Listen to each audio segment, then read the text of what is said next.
Hello friends, आप सबका स्वागत है आपके अपने यूट्यूब चैनल फार्मा एमसीक्यू में। तो देखिए, हमारी ये 6000 एमसीक्यूज की सीरीज है, इसी को कंटिन्यू करते हैं। इसके मैंने 6 पार्ट्स अपलोड कर दिए है ना। तो इसमें हम ऑलमोस्ट 40-50 क्वेश्चंस के आसपास ही मैं आपको मिक्स क्वेश्चंस लेके आ रही हूँ, उनको हम एक्सप्लेनेशन के साथ डिस्कस कर रहे हैं ना। तो आज की वीडियो में 60 क्वेश्चंस हैं, ठीक है। तो किसी में 40, किसी में 50, किसी में 60 और ये 100 भी हो सकते हैं। जितना भी कंटेंट प्रिपेयर होगा मेरे से है ना, उसके अकॉर्डिंग मैं आपको इसमें क्वेश्चंस प्रोवाइड कराने वाली हूँ। टोटल मेरे को आपको 6000 इसमें देने हैं। एवरेज लेके चलेंगे हम, एक वीडियो में 50 क्वेश्चंस आपको कराऊंगी।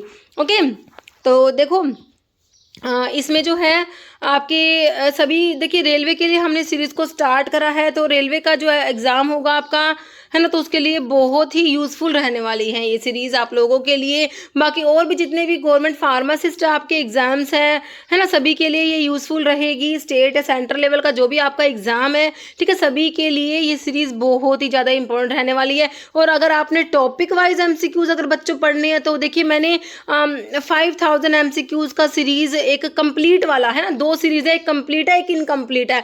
कंप्लीट वाला जो सीरीज़ है जिसमें टोटल 5000 क्वेश्चंस है, 100+ उसके वीडियोस है, वो वाला सीरीज जो है उसमें मैंने सारे टॉपिक वाइज एमसीक्यूज डिस्कस करे हैं है ना। तो आप टॉपिक वाइज एमसीक्यूज के लिए उस सीरीज को फॉलो करिए। और जो मेरी वेबसाइट है pharmamcq.in, उस पर मैंने क्रैश कोर्स चलाए हुए हैं, रेलवे का भी है और भी है वहाँ पर, तो वहाँ जाके विजिट कर लेना है ना। तो उनमें आपको ये जो क्या कहते हैं कि वीडियोस के साथ साथ पीडीएफ भी अवेलेबल होता है ना। ठीक है बच्चों, तो देखो भाई स्टार्ट करते हैं। और देखो हाँ, स्टार्ट करने से पहले अगर आप लोग चैनल पे नए हो, आपने चैनल सब्सक्राइब नहीं किया, चैनल को प्लीज सब्सक्राइब कीजिएगा। वीडियो को लाइक करना, शेयर करना, कमेंट करना, बेल आइकन को प्रेस करना, ताकि जो नए वीडियोस होते हैं उनके नोटिफिकेशंस आप लोगों को मिल सके। देखो क्वेश्चन क्या है, first number question, synthesize DNA copy of RNA is the function of. कह रहे डीएनए कॉपी ऑफ आरएनए मतलब क्या है भाई, DNA copy of RNA, RNA से डीएनए बनना किसका फंक्शन होता है। देखो भैया, इसमें देखो डीएनए से अगर डीएनए बनता है, this is known as replication. DNA से आरएनए बनता है, this is known as transcription. अब कह रहे हैं कि आरएनए से डीएनए मतलब कि डीएनए से आरएनए बनता, तो आप ट्रांसक्रिप्शन कह देते। लेकिन अब ये उल्टा हो रहा है, आरएनए से डीएनए बन रहा है, तो इसे क्या कहोगे, ये रिवर्स हो रहा है, तो हम इसे रिवर्स ट्रांसक्रिप्शन कहेंगे। आरएनए से डीएनए की फॉर्मेशन जो होती है उसे हम क्या कहेंगे, रिवर्स ट्रांसक्रिप्शन कहेंगे। And the enzyme involve is reverse transcriptase. Okay बच्चों, तो देखो आरएनए से डीएनए बनाएगा कौन, हमारा रिवर्स ट्रांसक्रिप्टेज एंजाइम। तो देखो ऑप्शन में रिवर्स ट्रांसक्रिप्टेज डीएनए लाइगेज या फिर आपका अल्कलाइन फॉस्फेटेज। आंसर क्या हो जाएगा, ऑप्शन ए रिवर्स ट्रांसक्रिप्टेज का काम है हमारे एंजाइम का, जो क्या करेगा, आरएनए से डीएनए बना देगा। ऑप्शन ए समझ आ गया। नेक्स्ट है, which of the following agency is not classified as an executive agency for the administration of act under the provision of drug and cosmetic act 1940। Drug and cosmetic act 1940 है, उसमें जो administration के लिए different different उसमें agencies हैं, analytical agency हैं, advisory जो bodies होती है, एक एग्जीक्यूटिव बॉडी होती है। एडवाइजरी तो जैसे कि आपके डीटैब हो गया, ड्रग टेक्निकल एडवाइजरी बोर्ड हो गया, ड्रग कंसल्टेटिव कमेटी, ये तो क्या हो गए आपके एडवाइजरी हो गए है ना। फिर आपके होते हैं एनालिटिकल में, जैसे कि आपका एनालिसिस के लिए जैसे कि सेंट्रल ड्रग लेबोरेटरी हो गया, हमारा गवर्नमेंट एनालिस्ट हो गया, और जो स्टेट जो लेबोरेटरीज होती है ना, स्टेट्स में जो लेबोरेटरीज होती है, drug control laboratory in states है ना, ड्रग कंट्रोल लेबोरेटरी जो स्टेट्स में होती है, ये एनालिटिकल बॉडीज में आ जाएंगे। तो आपसे पूछा एग्जीक्यूटिव में कौन सा नहीं आता। एग्जीक्यूटिव में बच्चों, एग्जीक्यूटिव में जैसे कि आपका ड्रग इंस्पेक्टर आता है, कस्टम कलेक्टर आता है, लाइसेंसिंग अथॉरिटी आती है ना, ये सब। तो देखो क्या पूछा, नोट नहीं आता। अभी ऑप्शन देखो, लाइसेंसिंग अथॉरिटी एग्जीक्यूटिव में बिल्कुल आएगी, ड्रग इंस्पेक्टर बिल्कुल आएंगे, कस्टम कलेक्टर आएंगे, लेकिन ड्रग कंसल्टेटिव कमेटी तो एडवाइजरी में आ गई ना। एडवाइजरी बॉडी में डीटैब और डीसीसी है ना। एडवाइजरी में क्या बताया, डी टैब बताया, drug technical advisory board and drug consultative committee बताई। तो ये तो एडवाइजरी में है, ऑप्शन 3, इसलिए इसका आंसर हो गया not classified as an executive agency for administration of the act. Answer is option 3, बिल्कुल राइट हो जाएगा हमारा। समझ आ चुका मेरे हिसाब से है ना।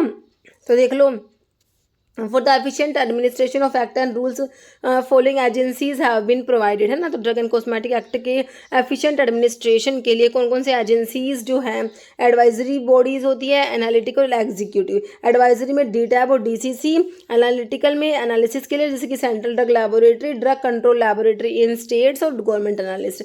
एग्जीक्यूटिव में licensing authority, controlling authority, drug inspector and custom collectors आते हैं, ठीक है ना बच्चों।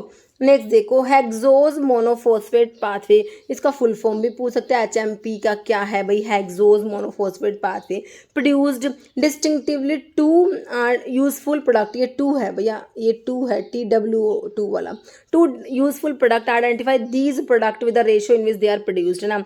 दो इसमें प्रोडक्ट, जो इसके जो प्रोडक्ट है ना वो बताने हैं, है ना।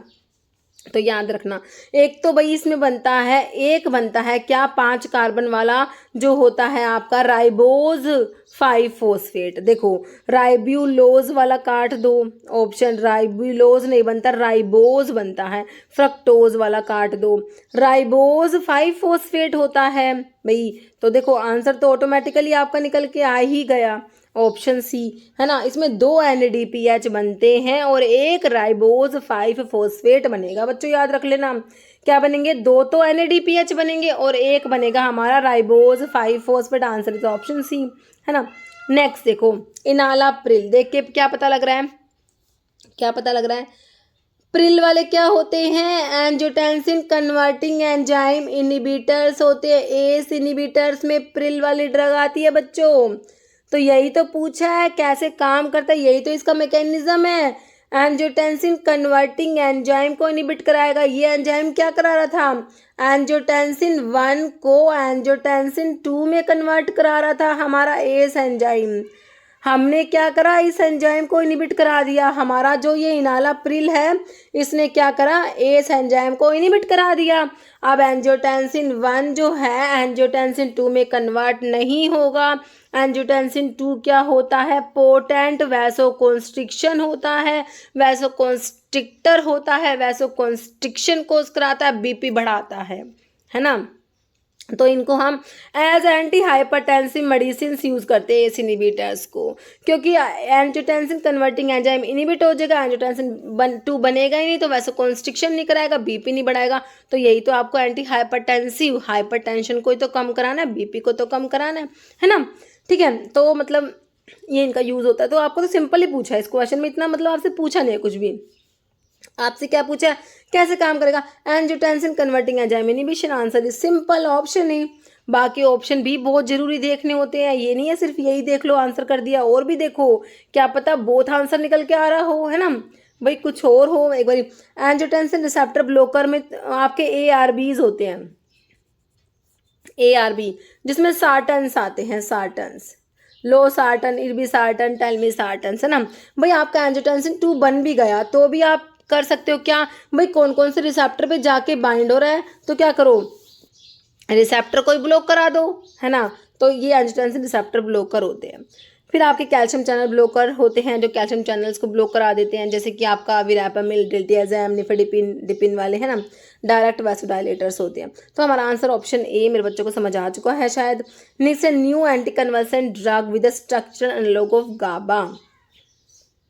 एंटी कन्वल्सेंट मतलब कि जो एंटी एपिलेप्टिक भी बोल दो बच्चों, इसको एक ही बात है, एंटी एपिलेप्टिक, है ना। एपिलेप्सी में एपिलेप्टिक ड्रग्स भी बोल सकते हैं, एपिलेप्सी के ट्रीटमेंट में देंगे, सीजर्स की ट्रीटमेंट, एंटी सीजर ड्रग भी बोल दो, है ना भाई। देखो anti convulsant drug with structural analog of GABA, देखिए फेनिटोइन, सिंपल ना, क्लासिफिकेशन अगर आपने करा था इसका तो उससे भी आपका आंसर निकल के आ जाएगा। फेनिटोइन इज हाइडेंटोइन डेरिवेटिव, क्या होता है, hydantoin. 5,5 di phenyl hydantoin is phenytoin, ठीक है।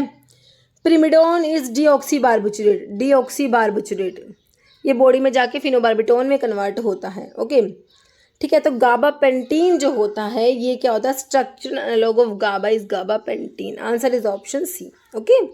नेक्स्ट देखो, साइक्लोप्रोपेन क्या है भाई, लोकल एनेस्थेटिक है, जनरल एनेस्थेटिक है, एंटीऑक्सीडेंट, एंटीबायोटिक है, क्या है भाई, जनरल एनेस्थेटिक का जैसा लग रहा है कुछ, है ना, ऑप्शन बी हो जाएगा। जनरल एनेस्थेटिक में हमारा साइक्लोप्रोपेन आता है ना। नेक्स्ट देखो, which of the following is not true, कौन सा ट्रू नहीं है भाई, कौन सा गलत है, कौन सा फॉल्स है, बताओ। Not true. कह रहे water soluble form of iron is ferrous, तो भाई देखो Fe3+ तो फेरिक होती है, Fe2+ फेरस होती है, तो वाटर सोल्यूबल फेरस होती है, बिल्कुल सही कह रही हैं। Iron stored in the body as ferritin, देखिए आयरन जो होता है बॉडी में स्टोर होता है फेरिटिन की फॉर्म में, और आयरन ट्रांसपोर्ट होता है ट्रांसफेरिन की फॉर्म में, ये दोनों भी स्टेटमेंट सही है ना। नेक्स्ट क्या कह रहे हैं, antidote in iron poisoning is protamine sulphate, ये क्या कह दिया इन्होंने भाई, यही तो फॉल्स है। आयरन की पॉइजनिंग में प्रोटामिन सल्फेट कब से देने लगे, प्रोटामिन सल्फेट तो हिपैरिन का एंटीडोट होता है। आयरन की पॉइजनिंग में डीफेरियोक्सामिन दिया जाता है बच्चों, है ना। तो आंसर हमारा हो गया ऑप्शन डी, बिल्कुल राइट। नॉट ट्रू बताना था, 3 बात सही है, एक गलत है, हमने बता दी कौन सी गलत है, ऑप्शन डी। चले आगे, which of the following type of drug is commonly use to lower cholesterol level in the blood, भाई ब्लड में कोलेस्ट्रॉल बढ़ गया, उसको ठीक कराने के लिए कौन से टाइप की दवाई दोगे, कौन से टाइप की ड्रग दोगे, स्टैटिन दोगे, एंटी डायबिटिक, भाई एंटी डायबिटिक तो हम डायबिटीज़, भाई ग्लूकोज हमारा बढ़ गया, शुगर बढ़ गया तो दे देंगे, तो है ना। एंटी हाइपरटेंसिव, भाई हमारा बीपी बढ़ गया तो दे देंगे। एंटी कोएगुलेंट, भाई कोएगुलेशन को प्रिवेंट कराने के लिए दे देंगे। तो आंसर तो हमारा ऑप्शन ए बन गया, स्टैटिन्स। स्टैटिन्स क्या होते हैं भाई, HMG कोए रिडक्टेज इनिबिटर होते हैं स्टैटिन्स। जब आप हाइपोलिपिडेमिक ड्रग पढ़ते हो, हाइपोलिपिडेमिक, या फिर इसको बोल दो एंटी हाइपरलिपिडेमिक बोल दो, एक ही बात है बच्चों, एंटी हाइपर या हाइपो एक ही बात है ना। तो इसमें हमारे डिफरेंट डिफरेंट ड्रग्स आती हैं, जैसे स्टैटिन्स आते हैं, और फिब्रिक एसिड डेरिवेटिव है, बाइल एसिड सिक्वेस्टेंट्स आते हैं, है ना। तो इसमें आपका जो है ये स्टैटिन्स हो जाएंगे, जो क्या करेंगे कोलेस्ट्रॉल के लेवल को कम कराएंगे। आंसर इस ऑप्शन है, क्योंकि HMG को रिडक्टेज एंजाइम को इनिबिट करा देते हैं। HMG को स्टैटिन्स जो होते हैं HMG को रिडक्टेज इनिबिटर होते हैं। HMG को रिडक्टेज एंजाइम क्या कराता है, कोलेस्ट्रॉल की जो सिंथेसिस होती है उसमें जो रेट लिमिटिंग स्टेप जो होता है ना, उसको कैटालाइज कराता है ये एंजाइम। अब देखो इस एंजाइम को आपने इनिबिट कर दिया, अब रेट लिमिटिंग स्टेप ही कैटालाइज नहीं होगा तो रिएक्शन भी नहीं होगी, तो कोलेस्ट्रॉल की सिंथेसिस ही नहीं होगी, है ना। तो ऑप्शन ए मेरे हिसाब से समझ आ गया। Next, which drug are used orally to evacuate the bowel और टू प्रोमोट बाउल एलिमिनेशन, तो बताइए कौन से टाइप की ड्रग यूज करोगे, anti diarrhoeal, anti emetic, drug use to induce vomiting, तो इसकी तो एमिटिक होते हैं, जैसे कि आपका आईपीकैक पढ़ते हो, है ना, आईपीकैक सिरप होता है एज अ एमिटिक, एमिसिस कराने के लिए। एपोमोर्फिन भी होता है।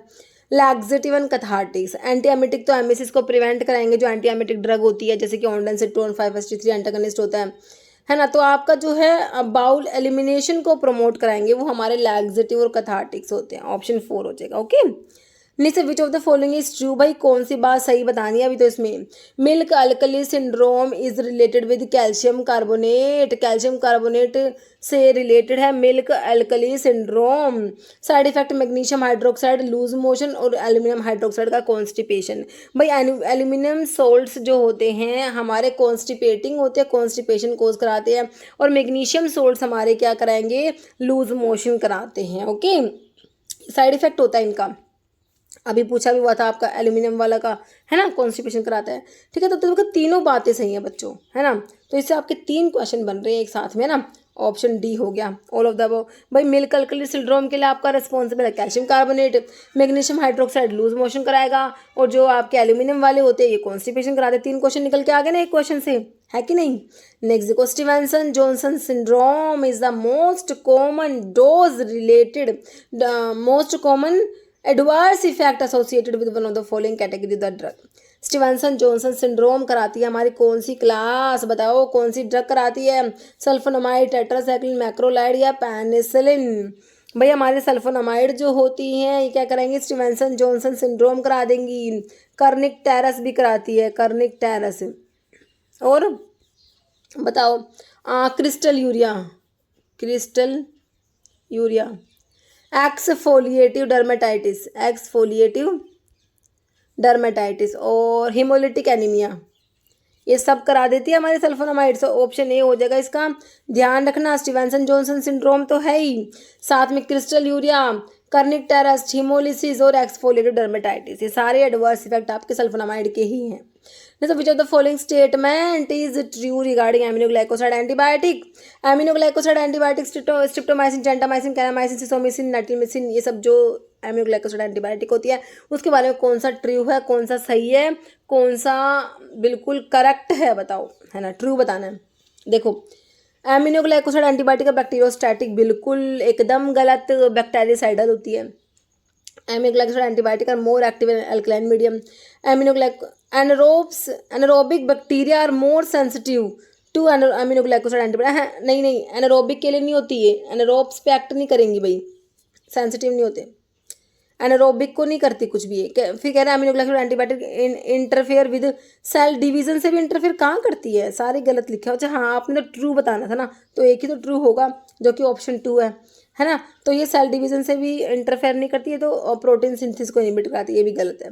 आंसर क्या निकल के आया मेरे बच्चों? ऑप्शन 2, ये मोर एक्टिव होती है भाई अल्कलाइन मीडियम में एमिनोग्लाइकोसाइड एंटीबायोटिक, ध्यान रखना, ऑप्शन 2।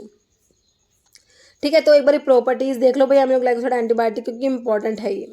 देखो, all are excreted unchanged in urine by glomerular filtration से इनका एक्सक्रीशन होता है, बैक्टीरिसाइडल होती हैं, मोर एक्टिव होती है अल्कलाइन पीएच पर, they act by interfering with bacterial protein synthesis को इनहिबिट कराती हैं, all are active primarily against aerobic gram negative bacilli, do not inhibit anaerobes, anaerobes को इनहिबिट नहीं करेगी बच्चों, सिर्फ एरोबिक बैक्टीरिया जो है उन्हीं को इनहिबिट करेगी। ऑल एग्जिबिट ऑटोटॉक्सिक होती है, नेफ्रोटॉक्सिक होती है भाई हमारे एमिनोग्लाइकोसाइड एंटीबायोटिक, ध्यान रखना। दे आयोनाइज इन सॉल्यूशन, भाई इनको ओरली नहीं दे सकते आप, क्योंकि आयोनाइज हो जाएगी, आयोनाइज फॉर्म तो अब्जॉर्ब ही नहीं हो पाएगी, है ना। तो they ionise in solution are not absorbed और distribute only extracellularly, do not penetrate brain और सीएसएफ। ठीक है, तो इनको मतलब कि एमिनोग्लाइकोसाइड्स अब्जॉर्ब नहीं होती ना, तो इनको ना ओरली भी नहीं देते। ठीक है, याद रखना ये बात है, सारे पॉइंट्स एमिनोग्लाइकोसाइड के याद रखना। नेक्स्ट देखो, select the drug which exhibit dual alpha and beta adrenergic receptor agonist. भाई अल्फा पे भी एगोनिस्ट है और बीटा पे भी एगोनिस्ट है, दोनों पे एगोनिस्ट है। देखो, टर्ब्यूटालिन, साल्ब्यूटामोल, टर्ब्यूटालिन, साल्मेटिरोल, फॉर्मेटिरोल, बेम्ब्यूटिरोल, ये सारे के सारे क्या है मेरे? बीटा के 2 के एगोनिस्ट है भैया। क्या है? बीटा 2 एगोनिस्ट है, ब्रोंकोडाइलेटर पढ़ते हो ना। क्लोनिडीन जो है प्री साइनेप्टिक अल्फा 2 का एगोनिस्ट है। डोब्यूटामिन मेरा आंसर होने वाला है ऑप्शन सी। बाकी मीटा प्रोटीरिनोल, ये भी बीटा 2 एगोनिस्ट ही लग रहा है ना।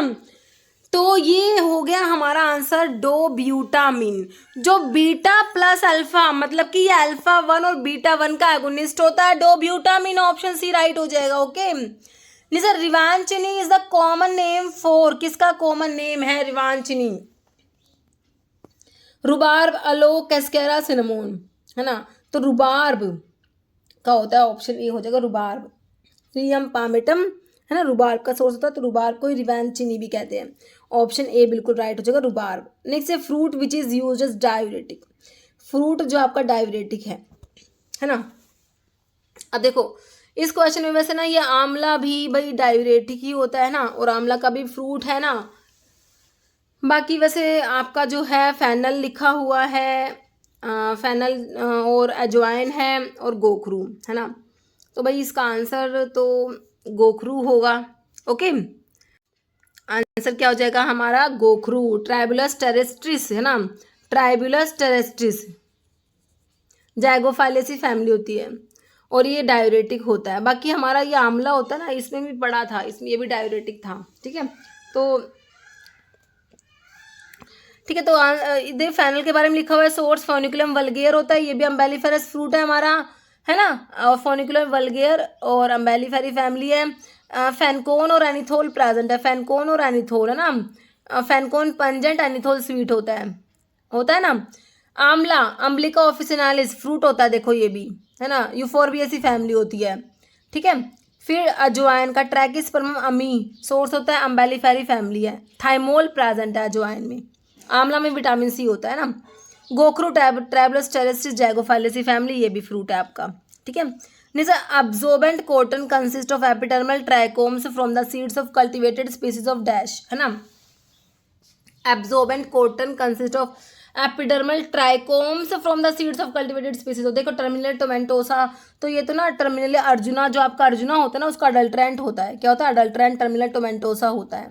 केशिया सेमनिया, डेलबर्गिया लैटिफोलिया, गोसिपियम, ऑप्शन डी हो जाएगा, गोसिपियम, है ना, ऑप्शन डी। नेक्स्ट है कौन से टाइप के stomata, dash type of stomata is present in cruder clove. Clove में कौन से टाइप के स्टोमेटा प्रेजेंट है भाई? क्लोव, यूजिना कैरोफाइलेसिस, मिटेसी फैमिली वाली क्लोव। क्या बहुत सारी बातें, ओवोइड एंड लाइसो, ओवोइड और लाइसोजिनस, वो जो होती है ना इसकी, इसमें ऑयल ग्लैंड्स होती है, ओवोइड एंड, ठीक है। और इसमें स्टोमेटा कौन से बताए थे ये बता दो, कौन से बताए थे? पैरासिटिक, डायसिटिक, एनोमोसिटिक या एनाइसिटिक, कौन से टाइप के स्टोमेटा बताए थे? इसमें हमने एनोमोसिटिक स्टोमेटा बताए थे ना, कोल्ड बीएफ से याद है कि नहीं है? पैरासिटिक सैना और कोका में होते हैं ना, ऑप्शन सी हो जाएगा भाई। देख लो कौन से टाइप के स्टोमेटा किसमें प्रेजेंट है। पैरासिटिक या रूबिएसिस या पैरेलल सेल्ड स्टोमेटा हमारा सैना और कोका में है ना।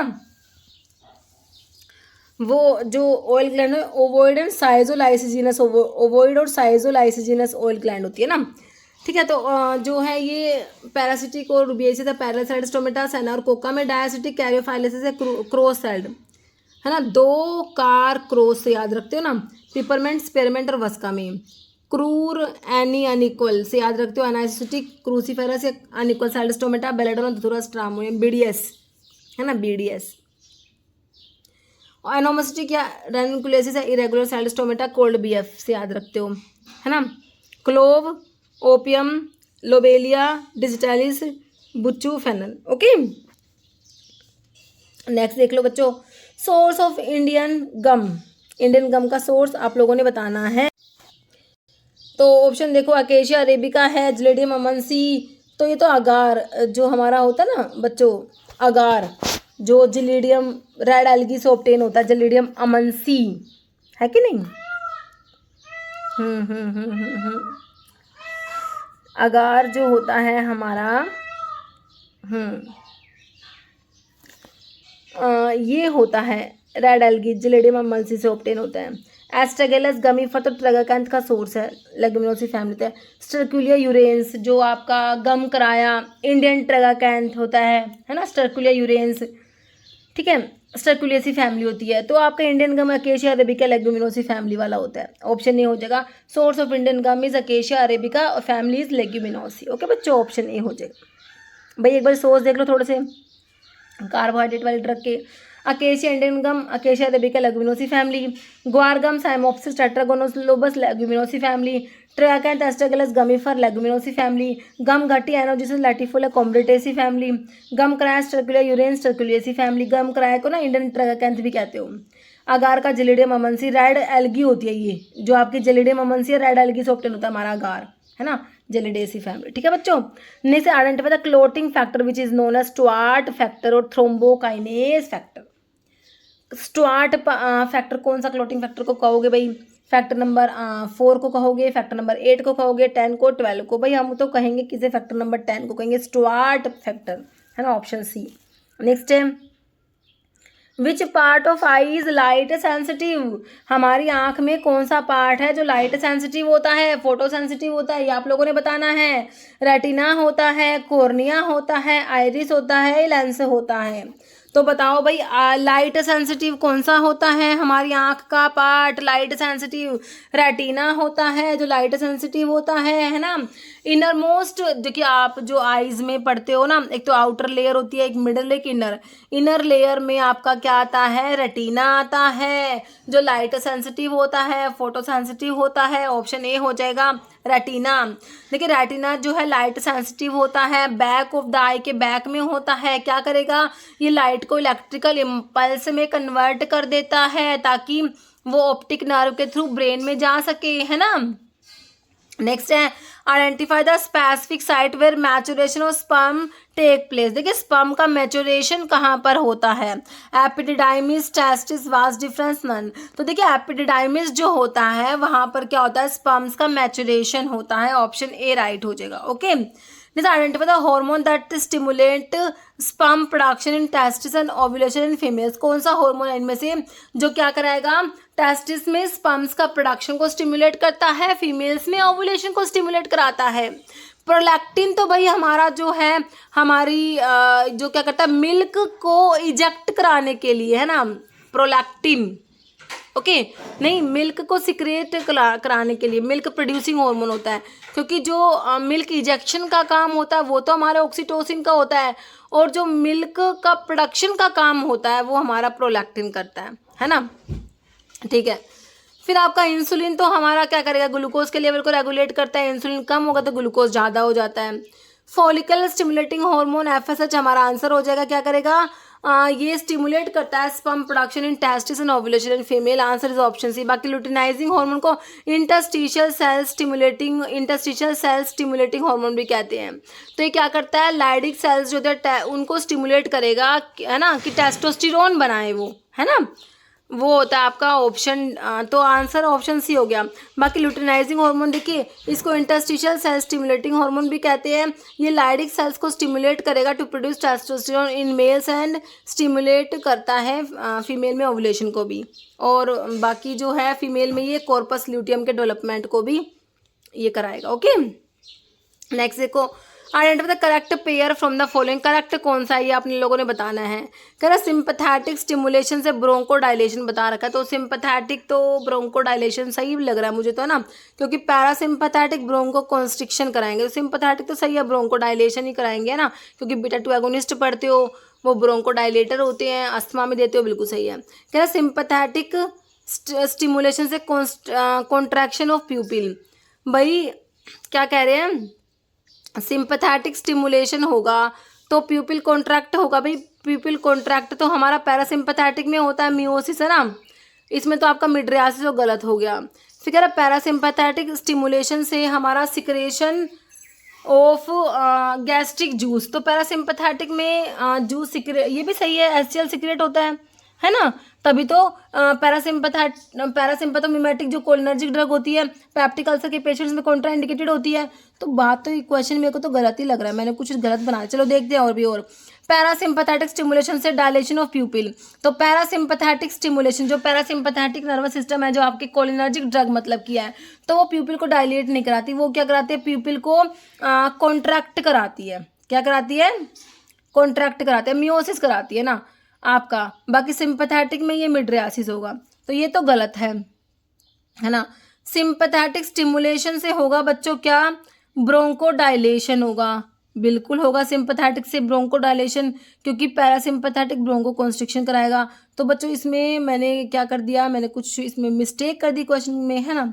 ठीक है, तो इसको आप बस, इसका आंसर क्या होगा, ऑप्शन ए भी सही है और ऑप्शन हमारा सी भी सही है, क्योंकि पैरासिम्पैथेटिक को स्टिमुलेट करेंगे तो हमारा जो है गैस्ट्रिक जूस का सिक्रेशन ज़्यादा होगा, है ना, बिल्कुल होगा, क्योंकि सिक्रेशंस इंक्रीज होते हैं हमारे पैरासिम्पैथेटिक सिस्टम में। तो ऑप्शन सी सही दिया हुआ है, ऑप्शन ए भी सही है, क्योंकि सिंपैथेटिक स्टिमुलेशन से ब्रोंको डायलेशन होता है हमारा बच्चों, तो ऑप्शन ए भी सही है ना, क्योंकि इमरजेंसी के टाइम पे सिंपैथेटिक जो स्टिमुलेट नर्वस सिस्टम स्टिमुलेट होता है ना, तो उस टाइम पे ब्रोंकाई डायलेट हो जाएंगी, ब्रोंको डायलेशन हो जाएगा, हार्ट रेट ज़्यादा हो जाएगा, टैकिकार्डिया हो जाएगा, आंखें फटी की फटी रह जाएगी, मिड्रियासिस हो जाएगी, डायलेशन ऑफ प्यूपिल होता है इसीलिए, है ना। तो देखो बच्चों ए और सी सही है, बाकी बी गलत है और डी गलत है। पैरासिम्पैथेटिक में डायलेशन ऑफ प्यूपिल मतलब इनका अपोजिट लिखा हुआ है, ठीक है, तो इसमें थोड़ा सा मिस्टेक है क्वेश्चन में। ओके, तो बाकी इसका वैसे आप आंसर समझ लो, ऑप्शन ए और सी दोनों सही लिखे हुए हैं। करेक्ट बताना हो तो ए और सी दोनों सही है ना। यहाँ पर जो है सिंपैथेटिक में ब्रोंकोडाइलेशन, ठीक है, चलो, है ना, चलो ठीक है, इसमें कुछ मिस्टेक है, मैंने थोड़ा सा गलत लिख दिया, कोई बात नहीं, मैंने आपको आंसर बता दिया। वैसे ए और सी दोनों सही है। Let's prescription is a written order form of pharmacist, registered medical practitioner, chief pharmacist, clinical pharmacist. Prescription is a written order form of RMP registered medical practitioner, है ना, ऑप्शन बी। नेक्स्ट देखो, dash is use to determine granules की density को determine करने के लिए pycnometer use होता है, ऑप्शन डी पिक्नोमीटर। नेक्स्ट है, in moist heat sterilisation method bacteria are killed due to. देखिए ड्राई हीट स्टरलाइजेशन में तो हमारा क्या होता है, ऑक्सीडेशन होता है, डिनेचुरेशन होता है। मॉइस्ट हीट में क्या होता है, कोएगुलेशन होता है, रेडिएशन, और एक आपका होता है गैस स्टरलाइजेशन। गैसेस में अल्काइलेशन होता है और रेडिएशन में लीथल म्यूटेशन होता है। ठीक है बच्चों, याद रहेगा। मॉइस्ट हीट में क्या हुआ, moist heat sterilisation method bacteria are killed due to coagulation, option A बिल्कुल सही हो जाएगा हमारा। मॉइस्ट हीट स्टरलाइजेशन में अपरेटस हमारा ऑटोक्लेव यूज होता है। नेक्स्ट देखो, to detect faulty seal packaging in the ampoules, the ampoules are completely immersed in, है ना। तो एम्प्यूल्स के लिए जो लीक टेस्ट होता है उसकी बात हो रहा है, लीक टेस्ट जो होता है एम्प्यूल्स के लिए, है ना। तो कह रहे हैं जो है faulty seal packaging in ampoule, तो एम्पूल को इमर्स करेंगे, मिथिलीन ब्लू होता है, अमरैंथ नहीं होता, gentian violet, crystal violet, methylene blue solution 1% methylene blue के सोल्यूशन में उसको क्या करेंगे, इमर्स करेंगे, option D. Which of the following is not a semi solid dose form, ointment बिल्कुल आता है, क्रीम आता है, पेस्ट आता है, जेलीज आती हैं, इमल्शन नहीं आता भाई। इमल्शंस और सस्पेंशंस हमारे बाईफेजिक लिक्विड डोजेज फॉर्म में आते हैं। बाईफेजिक लिक्विड डोजेज फॉर्म जो होती है उसमें इमल्शन आता है, सस्पेंशन आता है, याद रखना, ऑप्शन 4 हो गया। नोट पूछा है बच्चों, जैसे dash tablets are insoluble in acidic medium but soluble in alkaline medium. कौन सी टैबलेट होती है जो एसिडिक मीडियम में क्या है, इनसोल्यूबल है, स्टमक में मेडिकामेंट रिलीज नहीं कर रही, इंटेस्टाइन में जाके अपना मेडिकामेंट रिलीज कर रही है, अल्कलाइन मीडियम में सोल्यूबल है, कौन सी है बताओ। Enteric coated, silver coating, gelatin coating, sugar coating. तो ये एंटारिक कोटिंग टैबलेट्स होती हैं जो स्टमक में मेडिकामेंट रिलीज ना करके इंटेस्टाइन में जाके स्मॉल इंटेस्टाइन में मेडिकामेंट रिलीज करेंगे। स्मॉल इंटेस्टाइन में इनका एब्जॉर्प्शन होता है, डिसइंटीग्रेशन, वहाँ जाके डिसइंटीग्रेट होती है ये ना। तो देखो, तो कौन कौन सी ड्रग के लिए एंटारिक कोटिंग करोगे भाई, ऐसी ड्रग जो आपने लोकल एक्शन इंटेस्टाइन में रिक्वायर हो तो करोगे, या फिर कोई ऐसी ड्रग जो स्टमक में क्या करेगी भाई, स्टमक में डिग्रेड हो जाए, है ना, तो ऐसी ड्रग के लिए एंटारिक कोटिंग करोगे। ओके, तो एंटारिक पॉलीमर तो थायलेट वाले मेरे बच्चों को पता ही है, तो आंसर ऑप्शन ए हो गया। नेक्स्ट क्वेश्चन क्या है, indicate the use of lanolin.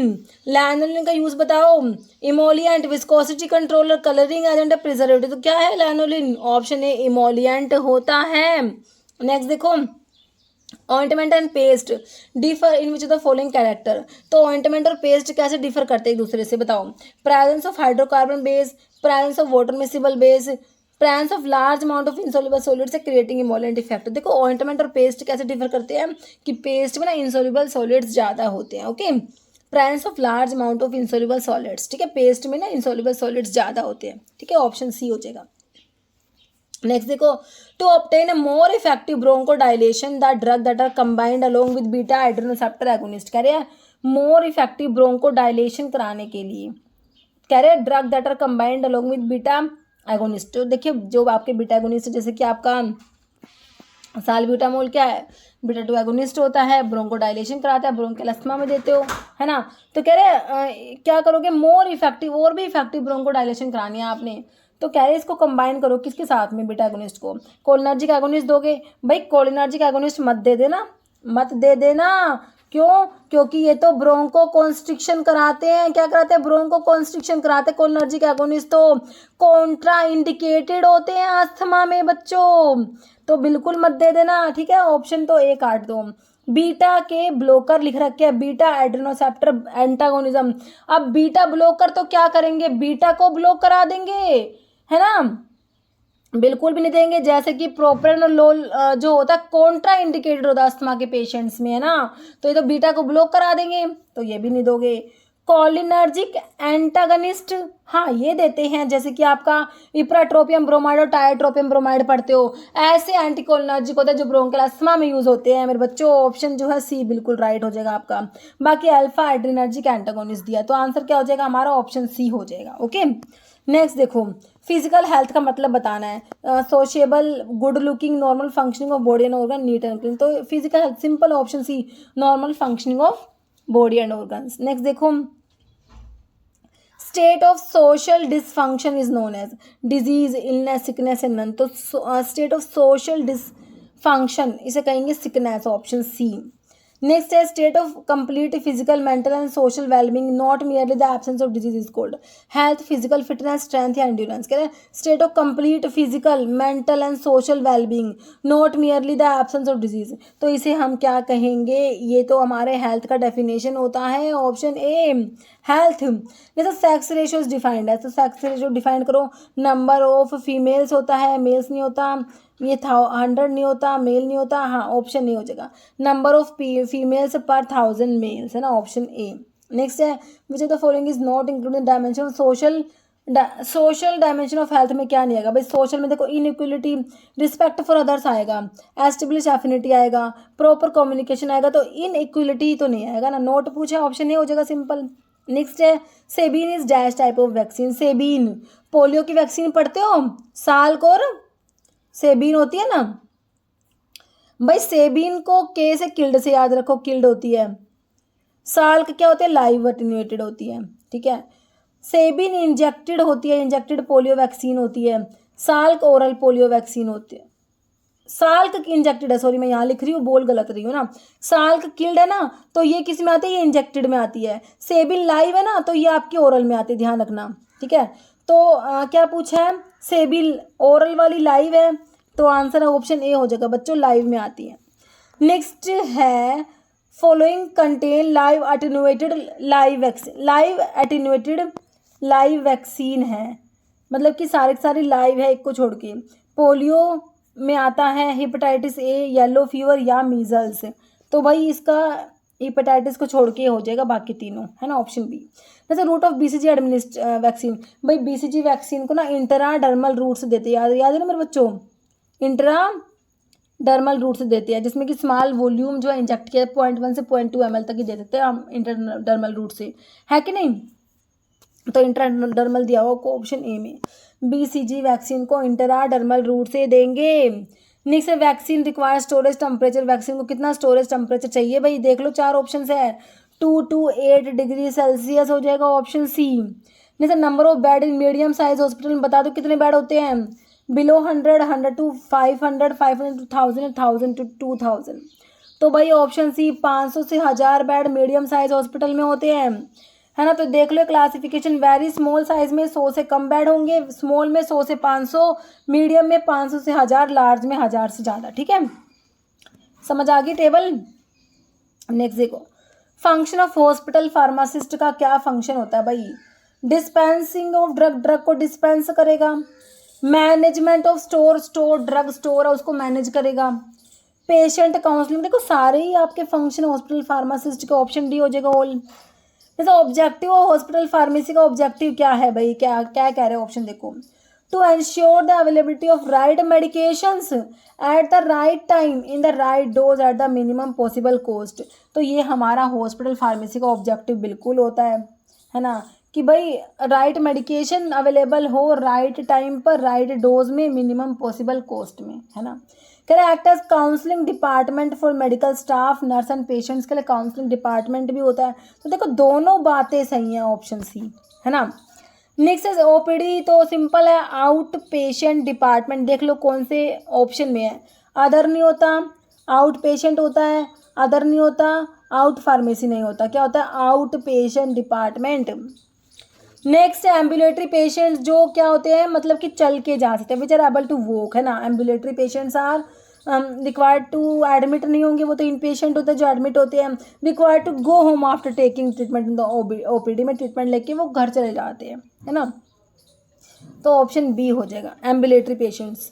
Next acids are substance when dissolve in water, भाई एसिड्स जो होते हैं पानी में डिजोल्व करोगे तो क्या देंगे? जैसे कि भाई आपका HCl है, पानी में डिजोल्व करोगे तो क्या देगा? H+ आयन देगा और Cl- बनेगा, है कि नहीं? तो HCl क्या है हमारा? तो एसिड सब्सटेंस होते हैं जो वाटर में डिजोल्व करेंगे तो क्या देंगे? H+ आयन देते हैं।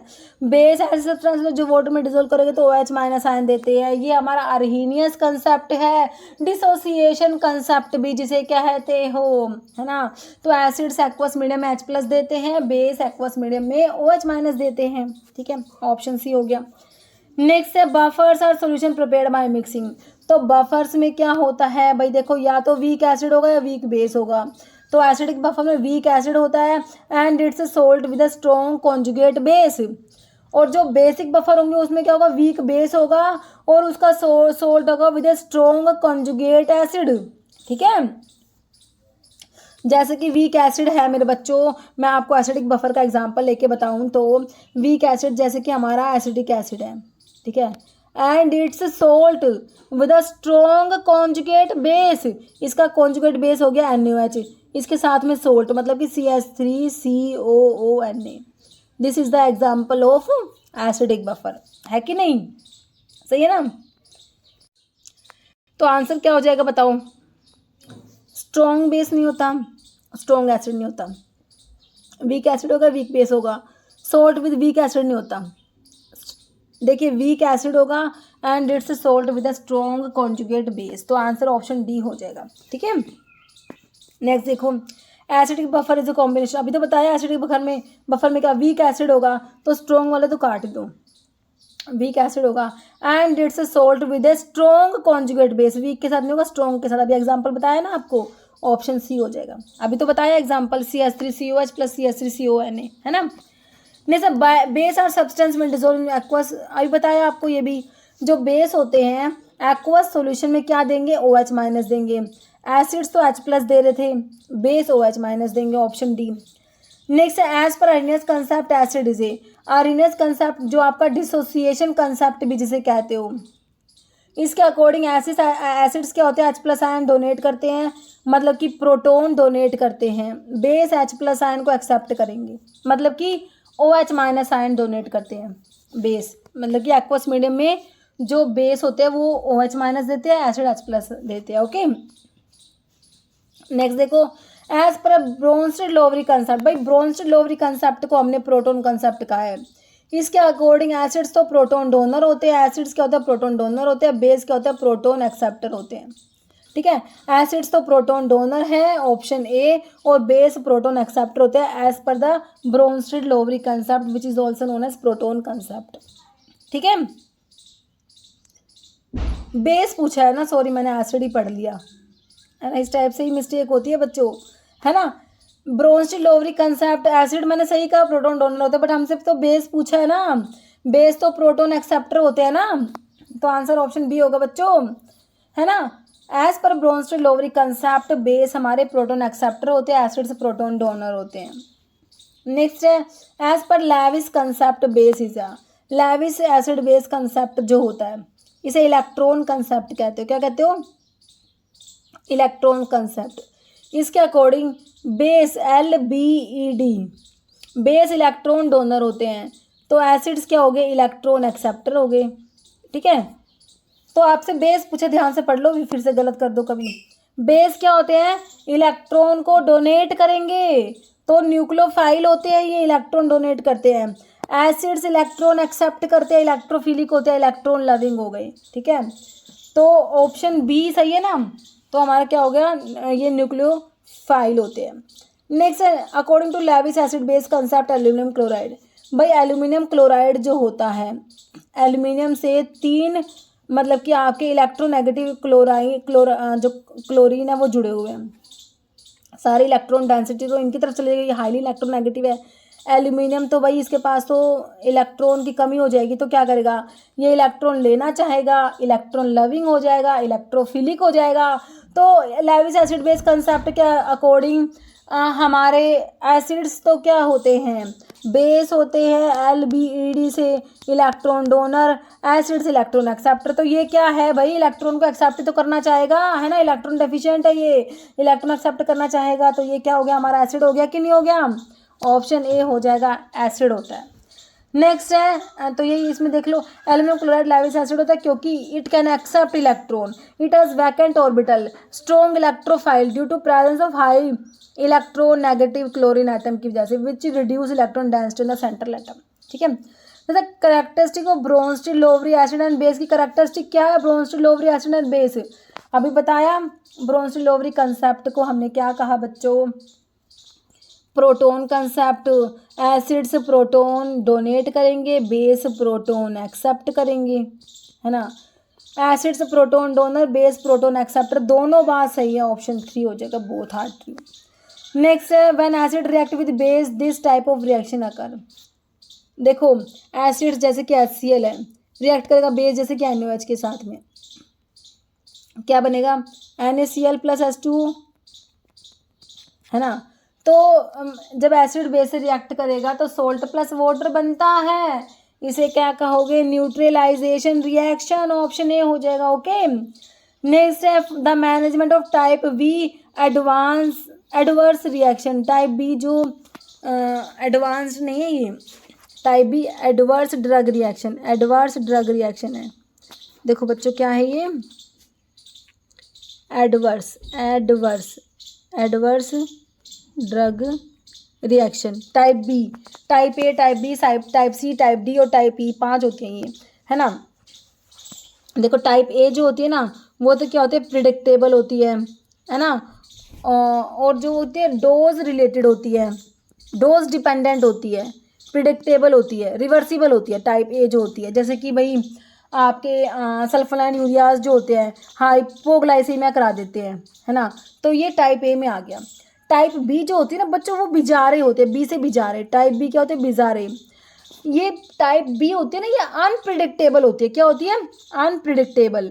और ये ना डोज इंडिपेंडेंट होती है, ये क्या होती है, पेशेंट स्पेसिफिक होती है और ड्रग स्पेसिफिक होती है type B. Okay, dose independent है, तो इनमें मैनेज करने के लिए क्या करोगे भाई, उस ड्रग को दो ही मत, है ना, क्योंकि ये तो बहुत ही रेयर होंगी ना। टाइप बी बिजारे होती है, अनप्रिडिक्टेबल होती है ना, तो डोज पे डिपेंड ही नहीं कर रही, ठीक है। तो इनको क्या करोगे, डोज पे डिपेंड नहीं करते, डोज को रिड्यूस करने से कोई फायदा ही नहीं है, इंक्रीज तो करोगे ही क्यों। With hold the dose and avoid in future, भाई उसको विद होल्ड कर दो, उस ड्रग को दो ही मत, स्टॉप कर दो ट्रीटमेंट को, और फ्यूचर में भी मत देना कभी भी, ठीक है।